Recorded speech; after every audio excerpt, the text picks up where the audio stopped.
So Sonic, as I'm sure you know, began in Oklahoma, just outside of Oklahoma City in Shawnee, in about 1953.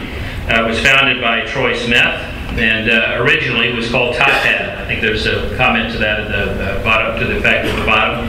He called it Top Hat for a number of years, and changed the name only once he decided to start growing the business more rapidly, and discovered that the name Top Hat had been reserved by a restaurant concept out of Indiana, and could not use the name Top Hat. He was already using the concept of service with the speed of sound, and so any of you that have been involved in a branding process, you know, the trouble, the expense that you go through, the customer testing, etc. You know, what Troy did was look in the dictionary, service with the speed of sound, look for related terms under sound. He found Sonic. He thought Sonic, service with the speed of sound, sounded pretty good. They started putting up Sonic signs instead of Top Hat signs, and the rest of it's 50 years of history utilizing that name. The first Sonic drive-in, or the first drive-in, it was actually in existence, but and it was operating as a Top Hat. But the first place where a Sonic sign was posted was in Stillwater. And so if you ever run across Gene Longworth, and that may pop up, Gene Longworth, let me see. If you ever run across Gene Longworth in Stillwater, you will hear him say, "This is the first Sonic drive-in that ever existed." Someone will say, "No, it was the 7th or 8th," and he'll say, "No, it was the first Sonic drive-in that ever." So this is the 50 years later, the back and forth that still continues. There are elements of the business, though, that no matter how we've changed over the years, there are elements of the business, I think, that are pretty constant and continue with us. That car hop-driven drive-in concept that evolved over the years, still very much a part of our business, even as the appearance of it evolves and changes. Many of you, if you've been in this region of the country for a long period of time, you've seen many of these concepts as we have evolved, modified, and brought along yet the new and more current look over time.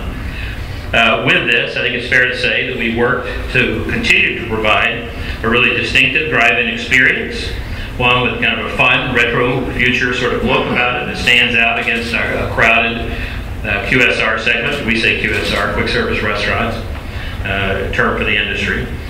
With not just drive-in, as many of our competitors have moved toward, but not just drive-through, but a drive-in experience that I think does help differentiate us with a car hop experience, separate us from our competition.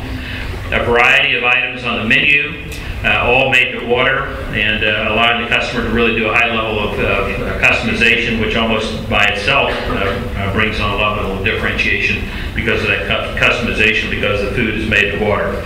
And as I said, delivered by car hops, we hope on roller skates a good part of the time. We aim toward that, once again, to try to differentiate the concept versus our competition and drive those differences to a greater degree over time. This has resulted with that kind of sustained focus. I believe it's we can clearly say the largest drive-in chain in the country. More than 3,500 outlets or drive-ins in 43 states in the United States. North Dakota stands out there for some reason. It's something we'll remedy one of these days. But it is a primarily franchise-driven concept. As you can see here, 87% of the business is owned and operated by franchisees.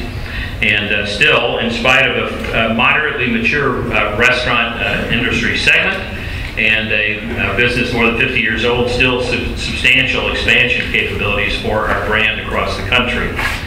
And I made a comment a moment ago, when you can see the penetration, the largest part of the penetration in South Central United States, growing Southeast and other parts of the United States, and the North Central Plains a little light, but it's also a little light on people.